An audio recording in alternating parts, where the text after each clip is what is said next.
Okay. Hey everybody, Jay Weidner here with Reality Check. Thanks for watching. I know it's been a long time since I've done a show, about 6 weeks now, and July is just so busy here, and I'm shooting my new movie, A Clockwork Shining, which hopefully will be out by the end of September. Ryder Lee came down here and we shot like crazy, and now he's editing like crazy. So it's just been really busy. Anyway, I'm back. I'm gonna start doing shows again. Usually, if you think about it, I take off July every year. I just get overwhelmed. Colorado is just the hottest month here, and all the animals on the ranch have to be fed, and everything has to keep going on. Can't stop. So anyway, today we got a great show. I got two old friends. I was thinking about them today. I've known them for 28 years. This is their book, Sacred Geometry, Gail and Greg Hoag.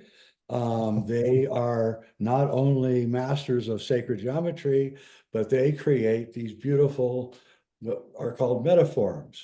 And these are gold-coated sacred geometry figures that they make. You can see that they have some behind them there. And I highly recommend you have those in your house. As you know, I believe that we do not live in the golden age, but we can create the golden age in our house and in our home. Ah, That's what I try to do. And, if you walk into my house, I've got pyramids and sacred geometry figures, metaforms hanging from the ceilings. And everybody, when they come into my house, they go, oh, wow, what a vibe in this place. And I'm like, yeah, that's because I make sure that I have that place for me and my family. And you guys need to do the same. So anyway, hey, Greg, hey, Gail, how you doing? it's so good to be here with you again. We've played a lot over the last 3 decades now. That Yeah. sounds crazy, doesn't it? Yeah, and you think about it, 96 was when Gaia, it was Gaiam then, first started. And that's when I came to Boulder. They drug me to Boulder from Washington State. And uh, wow, what an experience that whole thing has been. And it's still going on. And I really feel like in our own small way, we, changed the world to a small degree by bringing forth a lot of these sacred principles that you guys have written about in your book. And I really appreciate it because we've needed a resurgence of sacred geometry. We're starting to fade out. And it was spreading on YouTube and stuff, but the actual principles were not really being discussed in a really clear way. So it's frustrating for us older people who know all about it and wanted people to know about it, because I believe it's one of the most important subjects that there is. So what prompted you, what actually started you out, you guys? Because I mean, the book is actually the culmination of a whole lifetime of experience with this. So what got you guys started? I know you told me many times, but I want the audience to hear, what got you started in all this? Jay, it's kind of a magical story. And I know you appreciate the fact that we don't always know what's going to be on our plate. However, from a soul level, spirit level, it's absolutely all there. We just have to plug into it. And you know what, for me, what happened was that as an artist, I was always super interested in trying to get a better understanding of cosmology. And one of the mentors that really spoke to me was Buckminster Fuller. Yeah. When I would read his books and try to understand him, which was another trip, but he was quite amazing. He got into geometry in helping us understand how universe works and how we can construct things, how he constructed all kinds of inventions based on things like tetrahedrons, and understanding how energy comes from just pure raw energy into form here in this dimension. And I was absolutely taken by all of it. It spoke to me. And what happened for me was that in the early 80s, when he passed away, and I had just moved to Boulder, Colorado, at that point, I was on my own spiritual journey and was tapping into higher consciousness, doing some channeling, and put it out to the universe and said, I know his brilliance is still there. I would love to be able to maintain a connection with that consciousness. And so in meditation, I would ask for that. And what happened was I started to see him. I saw him come into me and teach me. And what happened was I don't have a background in math and science, and he was getting more and more technical with the information that I was receiving from him. And at that point, I said, whoa, hey, listen, guys, either do something for me and bring me somebody that I can do something with this, or let's just slow this down.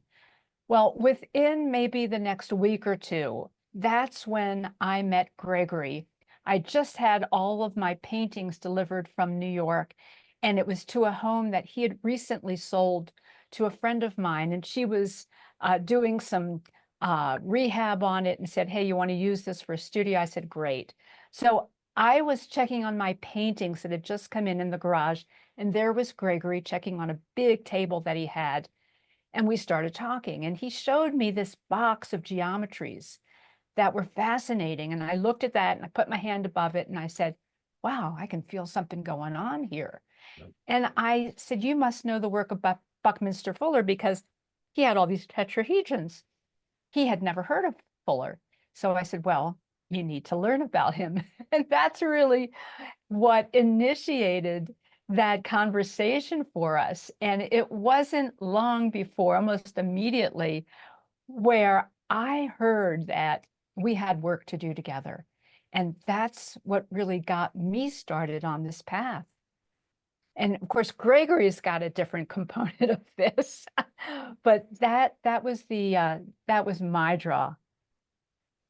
Oh, and for me, in 1980, I was sleeping in a pyramid that I'd built with a friend that in today's dollars would have cost us about $250,000, 250,000 to build, even though it was only 10 feet high. And it had incredible energetic components, and we were taking turns sleeping in it, and it set off the Kundalini energy in my body. And the energy was moving through so quickly and strongly that it was literally burning holes in my hands and in my feet where the energy was passing through. And that's what opened me up to seeing all of these larger ways of looking at the world, where I saw the way energy created patterns before it became physical matter. And I started building what I was seeing. And that's why I didn't know anything about sacred geometry. I was just building what I was seeing. And then I started communicating with higher dimensional beings and asking them how to work with this, what was going on. And that's been the journey for the last 40 years with Gail and I, and what allowed us to write this book, basically backing into why did I build things this way? And that's what our book is about, how energy flows through harmonic resonance. And I think that it's one of the most important things in the universe as well, because it really describes how everything fits together. It describes, and especially in our book, it was so much fun to share it with you, Jay, because there are things in there like the basic unit of energy called a photon, which has a geometry. And so light itself has a geometry, and it, as a representative of the whole energetic spectrum, it's showing us how light creates all of physical matter, how it coordinates and relates one thing to another. And what was especially fun was applying it to things like the pyramid at Giza and seeing why they used certain numbers and figures. And it was to align the pyramids with some of these higher energy flows like the essence of a photon and light. Yeah, there's inventions that are being made right now where they're literally creating plasma energy machines that are Mhm. basically creating light. And these things are incredible. Not only do they clean the atmosphere, but they create free energy, and they're all based on sacred geometry principles. All the math that they use in these devices is all in your book. I was reading your book and going, oh my God, the plasma generators are all using these same numbers, right? Over and over. Mhm. That's how they tune it. That's how they can tune these machines, is using sacred geometry. And the closer they get to the sacred geometry, the better and more efficient these machines are. And so we're now using sacred, my point being that we're now using these sacred geometry principles in practical use in ways that could very well save the planet. I mean, if what these guys are claiming that they're getting out of this, then we can say goodbye to hydroelectric dams and cars and all the rest. So there is a practical thing to all this. But what I like about it, your book is most, and what I've always liked about sacred geometry is the weird, I don't even know what to call them, coincidences that we find in nature of the same, and why the imperial measurement system is still, we have to keep it, not go metric, because it's still connected to these principles, whereas the metric system is divorced of it. And so when you use the imperial measurement system, you start finding all these strange coincidences of orbits and relationships of planets and molecules. And tell us about that, because I mean, it's really amazing. Um, okay, I have some slides I can bring into play here, Mm. which would be fun. Oh, And where is it? I think I don't know if I can. here's okay. I don't need to have you do anything, Jay. I can bring it up from here. Oh, there we go. Okay. Perfect. So here's something that's very interesting. Exactly what I Um, wanted you to talk about. Okay. Do you realize that if you take the number of degrees in these different platonic solids, like a tetrahedron, octahedron, dodecahedron, multiply it by 100, and you have the diameter of the sun. This second set of 4 platonic solids gives us the diameter of the Earth. Yep. And a cube is equal to the diameter of the moon. And this isn't rough, kind of, sort of, but it's 99.99% accurate. So in this one image, what's happening is we've got several different things coinciding. One is that miles relate to degrees. And Yep. this only works if you have 360 degrees in a circle, which means that degrees are somewhat of an archetypical measure, as well as miles.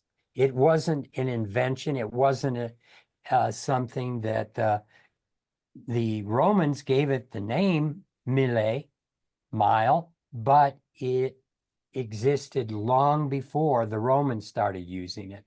And so when you're working with this image and thinking of the way all of these things relate, one of the most important things to understand is that we're working with face value, Right. which then starts to call into question, if you remember, let's see, where can I go here?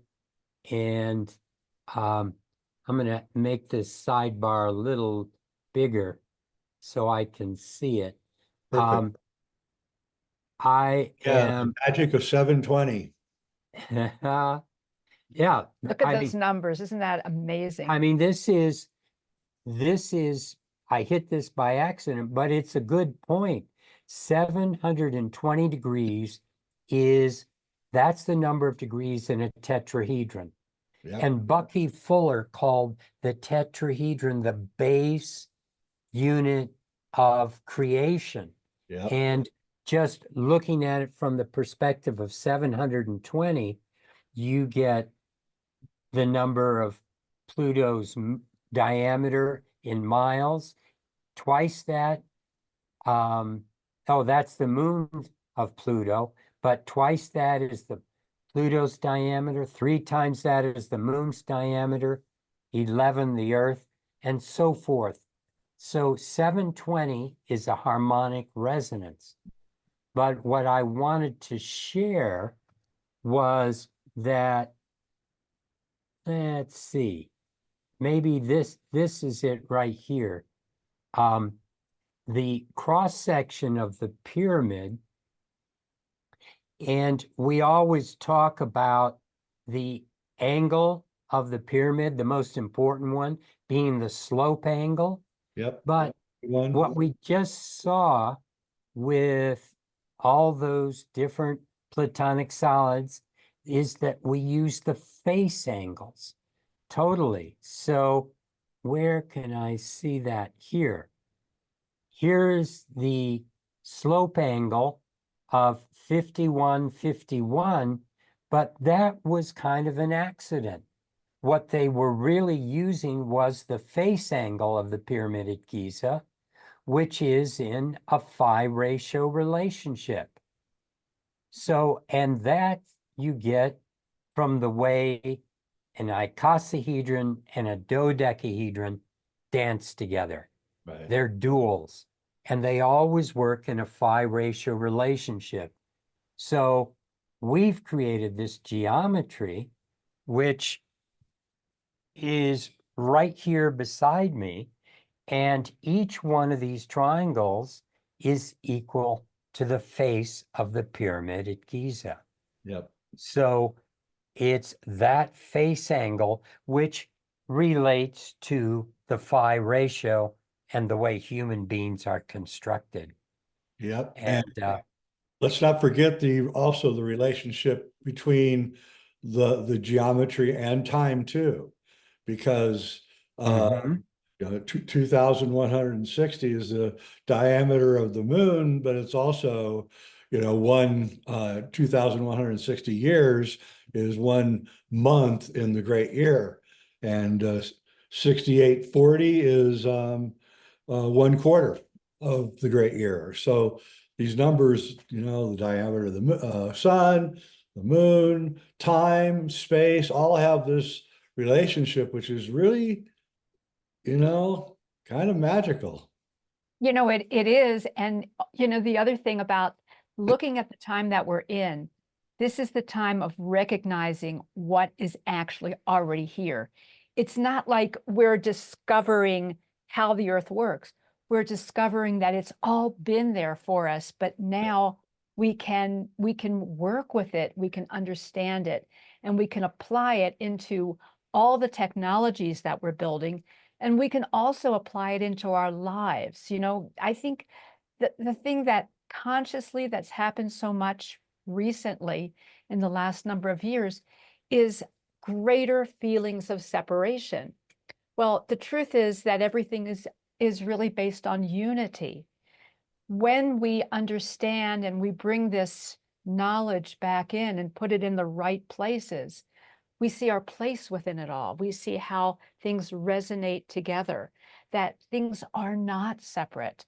And from a consciousness perspective and even a mental health perspective, it's so important that we use these tools, just like you spoke about that from the very beginning, how it affects the energy in your home, so that around us we have so much that distracts us and tends to separate us from what the truth is. But when we bring this into our environment, into the way that we understand life and how we build our lives, then we come back into the natural order. And people are really gravitating to that now. We're in such an amazing time where it's essential that we do that. Yeah, I think you're right about, there's a growing sense of spreading mental illness right now, and I think there's some truth to it. We have incidences in our own little town, recently that were just, indescribable about what's going on, and I really think that we need to create a sanctuary in our homes for the sake of our mental and spiritual, health. And I think that we need to spread this stuff, because I think that when marginal people, the normies, I call them, when the normies actually see what this is, when they actually come to understand what is really going on here, um, their view of the universe is going to be altered, because they're going to see what's the construction underneath everything, that the bond that binds us all, and everything from the geometry inside a leaf to shells, to the way that oceans curve, and the whole thing is just this one huge magical sacred geometry, if you got the eyes to see it. Mhm. And I think that that is the cure for the spreading of the mental illness that's going on right now, is a reconnection with the great divine construction underneath everything. And once you know that, you feel so much better about life, and you're not afraid of death, and you're just, you're not afraid of really anything anymore. And it's such a gift, and I don't know how to spread it, but I think people need to read your book. And I would buy metaforms, folks, and put them in your house. I just really would. I can't describe it. The energy that comes off of them is like a nice, calming, gentle energy, and I know it works. So I know why. You know why I know it works is because my cat sleeps under them, and that's how I know it works. Yeah. Oh, we have a story. This is really fun. There is one of the forms that we don't have it behind us, but it's called the 5G solution. A Ah, lot of people were really concerned when 5G was starting to come online, yep. because, those radiations. Oh, Greg's going to show it to you. There it is. Nice. And what she was going to say is that these people we know bought some for their home, their garden, and for their barn, for their horses. Now, the problem in the barn is they go out there and all the horses are trying to get into one stall under the form. And I'm sure you're. it's like, really? They're taking pictures of everything trying to squeeze in. And this is what you were talking about a few moments ago, Yeah, where there you you say the diameter of the moon is, in time, years, it is equal to a zodiacal age, and in space, number of degrees, it's equal to a cube. Yep. So what that means is energy starts flowing between what we would think of as totally separate disciplines. Yep. And another way to understand who we are is that we're like this tip of the iceberg down here in this pyramid. Well, excuse me, in this iceberg metaphor. And there we go. And energy needs to flow from source all the way into 3D physical. And when we have blockages, it stops that flow of energy. And that's a lot of what you're talking about, what goes on today with the electromagnetic pollution, Yep. the stress, the negative emotions, the judgments, our belief systems, the toxins in the environment. All of this blocks that flow of energy that we're really connected to, need to be connected to all the time. It keeps it from coming in. So what's happening is we are getting more sociopathic behavior. We Yep. are witnessing more mental breakdown, more physical breakdown. And as long as we keep trying to fix things by coming up with another drug or coming up with another technological solution, which often adds to the problem and we don't even realize it, Yep. until we start creating balance in our bodies and in our lives. And you're talking about some of these geometries, when they're spinning, that even increases the field more. And it relates it to time, because spin revolution is a function of time. I mean, that's how we measure it on our planet for a day, for a year, that revolution. And so working with that, something else that was kind of fun when we started taking the different geometries of the platonic solids and relating them to things like the diameter of the moon and the diameter of the earth, those two diameters equal this sphere of health, which has exactly 10,080 degrees. And when you're talking about time, if you count the number of seconds in a week, which is a divine measure of time, it's exactly 10,080 seconds in 7 days. So you start having this resonance that when you again come back into the physical and work with that geometry I just showed you, you start to create a resonance with the way the moon and the earth dance together. And they are always dancing in the phi ratio relationship, because it's amazing that phi ratio is what you referred to earlier, the way everything is constructed. One of the major ways that all organic matter grows, from nautilus shells to sunflower heads and even galaxies, have this spin.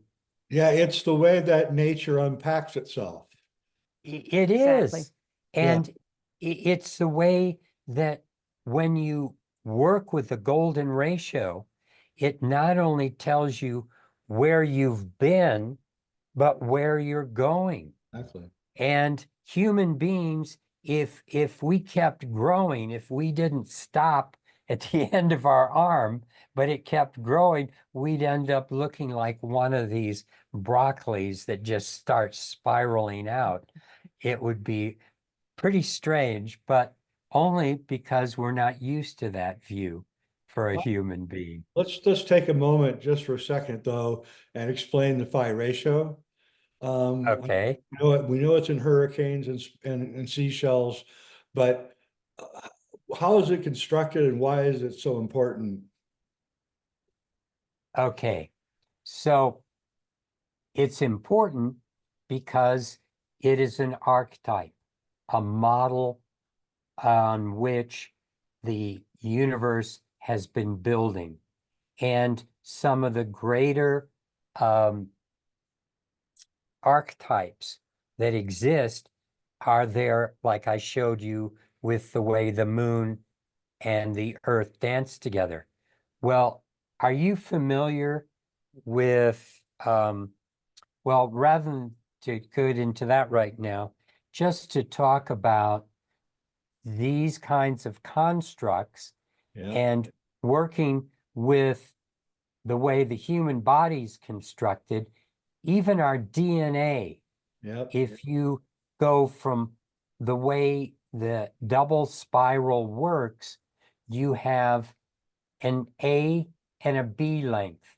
That means one is different from the other. And when you divide the short piece into the long piece, you get this particular ratio, 1.618, and we have ... because it keeps going. Yeah. It never resolves. And yet in geometry, it resolves. We can experience it as just the way we have it going there with the hand to the elbow and so forth. It's the way we're all constructed, Yep. where I could look at the first digit of my middle finger to the whole finger is in that relationship. My finger to my wrist is in that relationship. My elbow to the end of my hand is in that relationship. That's the way we're built. Yeah. That's the famous Vitruvian Man, and that Leonardo da Vinci gave us. And that when we look at the universe and the way celestial bodies work together, if you were to take the moon and put it right touching the earth and draw a line from the center of the moon to the center of the earth, and then from the center of the earth out to its edge, and then the hypotenuse, the slanted line going up from the earth edge back to the moon again, when you divide the diameter into that number, again, it's the phi ratio. I mean, it's like it doesn't work if the moon's a little bit different size. It doesn't work if the earth is. If, all these things have to be so perfectly connected. And that's really the whole idea behind sacred geometry. And what we've been doing all these years is, if this is the way universe is doing it, then maybe if we want to be a viable part of universe, we should dance with the way she's leading us. And so if we follow these archetypes, bring them into our lives, what starts to happen is it shifts our frequency. We start to dance in a more natural way. It's like the difference between being in the city, sitting in a room full of electronic equipment, driving around in cars, breathing in the fumes, and then being out in nature next to a stream under a tree. It feels so different. And the reason it feels different is nature's doing what it's supposed to be doing every step of the way. It feels right, and it inspires something in us that feels right. That's a way of connecting to source. And so that's the joy and the beauty of sacred geometry, is we follow these patterns that duplicate nature and bring it into our environment so that we can feel that connection, and the serendipity, the accidents that start happening are not really accidental at all. It's just us being in rhythm and in time with the nature of all that is. Yeah, Robert Temple, the great writer, a good friend of mine, he has a new book out, A New View of Heaven. And it's about how the Earth is surrounded by this plasma cloud called the Kordylewski cloud. And it's probably 20 times bigger than the Earth. And it's all plasma, electricity going. And he postulates that that is source, and that we are like filaments, the edge of filaments coming down from the cloud to the earth in biratio patterns. And that, it hits the top of your head, and we're connected to this cloud by this filament called the Sushumna in Hindu and Vedic lore.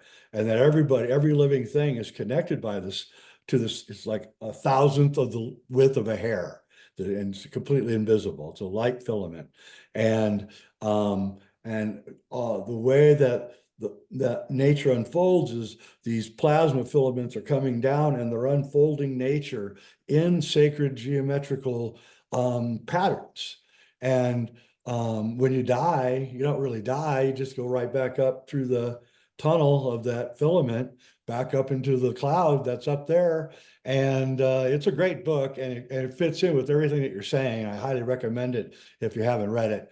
So it really connects quite a number of things that have not been connected, but sacred geometry is definitely how the world is constructed and unfolded in 3D matter.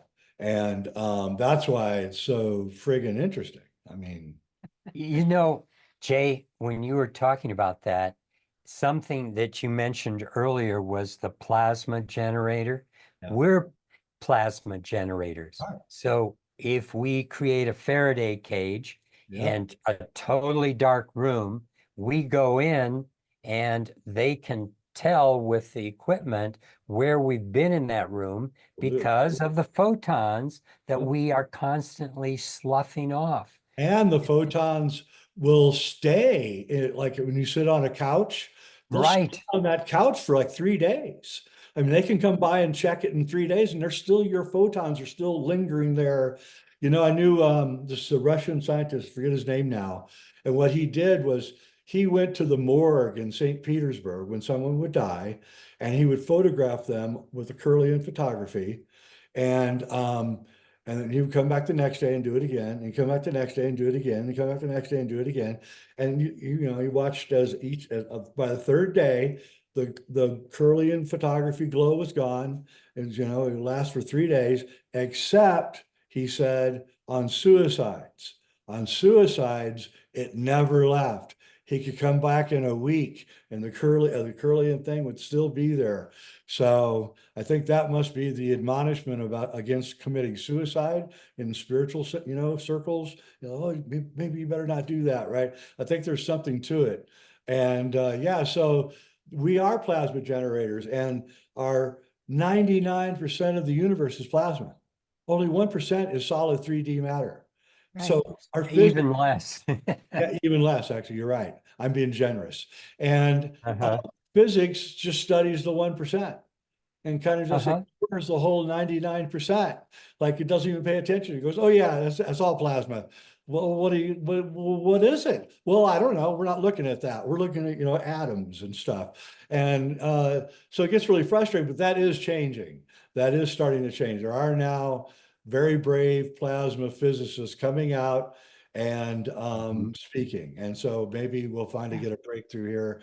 And I think where we're going with all this is I think that the plasma physics combined with sacred geometry creates a way to understand nature in such a profound way that it's going to overthrow all of the past physics, just like Buckminster said years ago, that, you know, there's going to be this overthrow of the order, and it's going to come from these sacred geometry, he said. And he's Yeah.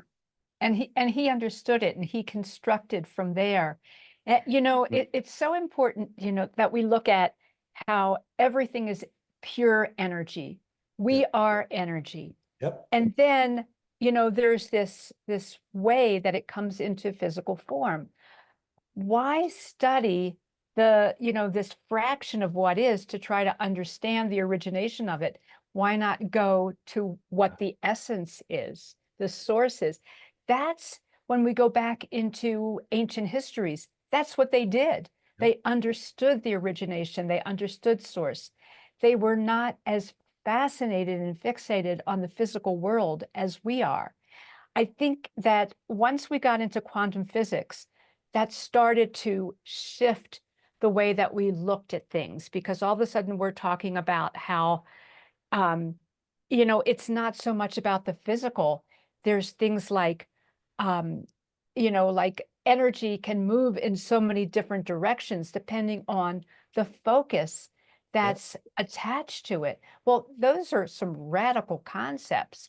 So here we are drilling down more into how to understand universe, and that universe in and of itself is something that is actually rather simple. It's about wholeness. It's about oneness.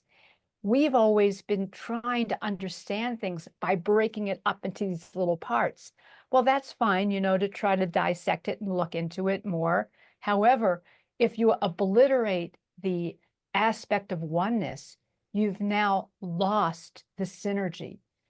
Fuller talked about how the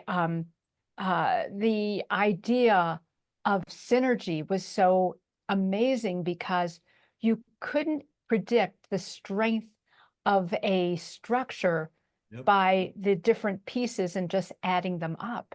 There was something that brings it all together. Yep. So as scientists, as human beings, as we're re-engaging into that connection to the essence of what is, that gives us the pathway to be able to come back into this brilliance again. And, I was thinking about something else that I wanted to bring up that's kind of fun for us too. You and Sharon live in Crestone. Well, one of the ways that we got a lot of information and got deep into sacred geometry was by coming down to Crestone many years ago. We're talking a little less than 40 years ago at Wow. Lindisfarne, Mhm. when some of the great sacred geometers like Keith Critchlow and John Michel Oliver. and some fabulous people, Yep. they had these workshops, and I loved how they always started it. Keith would always start, or John would always start with a meditation. Yeah. They would work with that place of centering ourselves to then be able to receive the quality, the harmonics of the information that was there. So we didn't just get so fixated on these specifics and the physicality of it, but understood the wholeness of what this was bringing into our understanding and our lives. They Yeah. were amazing. Yeah. Yeah, it's now that Lindisfarne is now the Zen Center, and Keith Critchlow's dome is still there. It's really beautiful, but nobody goes here anymore. It's all kind of dying out, but it's kind of sad. But yeah, that's funny that you say that because it was William Irwin Thompson was really who got me going in all of this 45 years ago. I met him and I read all of his books, and he's the guy that started Lindisfarne here in Crestone, and they sold it off to the Zen Center or something, I think. But anyway, yeah, I was thinking another thing that we know there's this thing called C60, which is this carbon 60 that people are taking for their health reasons, and it looks just like a buckyball. And what happened is that they know for certain that if you take C60 and you live in a place with a lot of radon, like we have in Colorado, it actually alleviates the radon. So there are like real practical ways that sacred geometry is being used these days, and it needs to be looked at by everybody. I really can't recommend this book enough. It's needed at this time. We had a big surge of it about 30 years ago, and then it kind of petered out, and I think we need to get it going again. And I want to thank you guys for coming on Reality Check. I really appreciate it. And I'm going to put links to your book and to the meta forms and all of that. And I think that what you guys are doing is really important. Thank you. Do you have just a moment? Because that is where trying to get there. It is. There is the Good. C60 you're talking about. There you go. And it has 32 faces, 32 receptor sites. And I'll have to tell you later, or maybe we could put a link somewhere. There's one scientist who has a patent on this, who's found a way to keep all the buckyballs from coagulating, from amassing in clumps. So to simply put it in an oil, it doesn't work to separate it into the individual molecules. And that's what it takes for it to be an effective antioxidant, something that's going to absorb free radicals and so forth. And so I can get that to you later so you can try it out, but it has made Wait a a minute, tremendous the- difference. the ones they used on the rats, that was olive oil. It was, and there are better ways of distributing it. They were living off of it. I mean, he tried to Or kill them. they had to kill them finally because they wouldn't die. I know. But you know, that was step one, and everyone gets their C60 from the 7 place or a few places in the US that make it. Someone's found a way to individuate the molecules, and that's when you get a really strong antioxidant response. Yeah. Anyway, it is a phenomenal way of using geometry. Yeah, And and we don't even know why it works. I mean, Ken Schwartz, who produces Purple Power, he's a brilliant scientist, and he tell you, I don't know how it works. I take it and I know it works because he does radiation experiments, is why he takes it. He's working with these plasma fusion devices, which give off a lot of radon. And so he started taking the C60 because of these experiments, which it worked. I mean, it was amazing. I mean, literally stops radiation from coming, which is, I don't know, amazing. And we really don't know why it works, except that it looks like a buckyball and it's some vibrational thing. Face it, that's what it is. You can't, Yeah. there's no other And explanation. Bucky knew.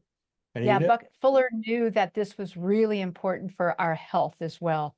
And that was one of the things towards the end of his life that he was putting out. Too and bad he didn't live if long enough.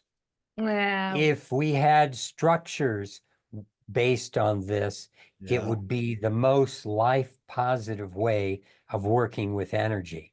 Yeah, that's my Because dream, is that we tear down all the cities and rebuild everything with these structures and sacred geometry and really just build a wonderful harmonic world, you know? It's not that hard.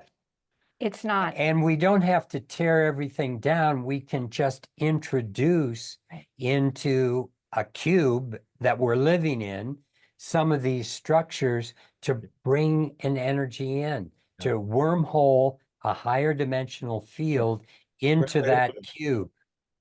Great way to put it. It's exactly what you're doing. You're wormholing the plasma energy down into your house, and your whole house Uh-huh. starts glowing, and everybody's happier, believe me, in a situation like that. And we need now to move that out into the larger world. That's why this is such an important subject. Ah, well, this was so much fun, Yeah. and got a lot more to share. All right, everybody. Thanks for watching. I really appreciate it. And I am going to start doing more of these, I promise. Thank Bye. you, Jay. Yeah. Hang on.